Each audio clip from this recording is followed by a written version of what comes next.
کہانی کا آغاز تب ہوتا ہے جب دنیا کا نقشہ تقریباً تمام کی تمام خطوں میں چین کی نیند سو رہا تھا۔ یہ وہ وقت تھا جب دونوں ایٹمی طاقتوں کے درمیان ایک سنگین نوعیت کا بحران سر اٹھا رہا تھا۔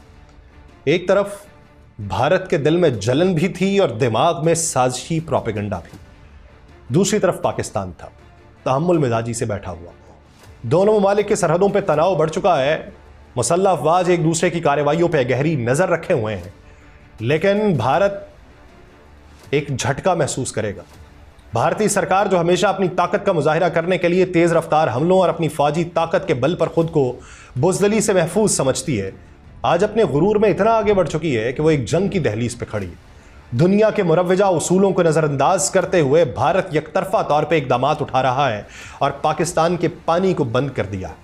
پاکستان کے دفاعی نظام کے اندر ایک زبردست مشق بھی ہے، خفیہ آپریشن بھی، جس میں اعلیٰ ترین فوجی حکمت عملی کی چھپی ہوئی قوتوں کو میدان میں لایا جا رہا ہے۔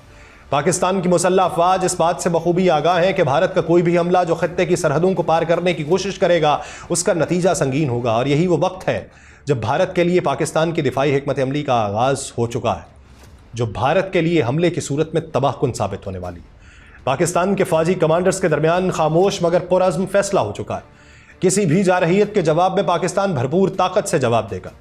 اندرونی مسائل، ایک دوسرے سے لڑنا جھگڑنا سارے بھول جائیں گے۔ اس معاملے کے اوپر کہ اگر جنگ شروع ہوئی، یہ جو میمز آپ کو بنتی ہوئی دکھائی دیتی وہ حقیقت کا روپ بھی دھار سکتی۔ بہت سارے لوگ کہتے ہوں گے بھارت پوزیشن میں مضبوط ہے، پاکستان میں بیٹھے ہوئے کہتے ہوں گے، لیکن یہی یاد رکھیے کہ جب حملہ ہوگا تو جذبہ ایمانی اتنا نہیں مرا کہ یہاں سے لوگ نہ نکل سکے۔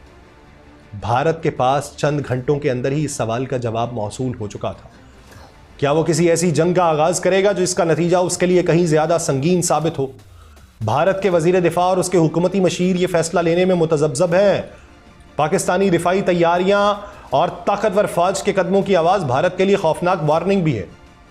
بے شمار وسائل کم ہوں گے لیکن عہد زیادہ ہے۔ بھارتی فوجی عہدیدار اپنی اس غلطی پہ غور کرنے لگے ہیں جو کر چکے ہیں۔ پاکستانی مسلح افواج نے طاقتور اشارے بھی دینے شروع کر دیے جو بھارتی وزیر دفاع کے کانوں تک پہنچ چکے ہیں، اور اس کے ذہن میں ایک سوال تیز ہو چکا ہے کہ کیا بھارت کے لیے یہ لڑائی جیتنا ممکن ہوگا؟ آپ سب پر سلامتی ہو، میں یاسر رشید ہوں اور آپ دیکھ رہے ہیں 92 ڈیجیٹل۔ ناظرین، حقیقت پسندانہ ہو کر ایک تقابلی جائزہ آپ کو بیان کروں گا۔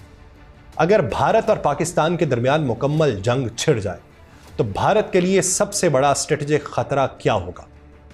یہ کہ وہ ایک ساتھ کئی محاذوں پہ پھنسے گا۔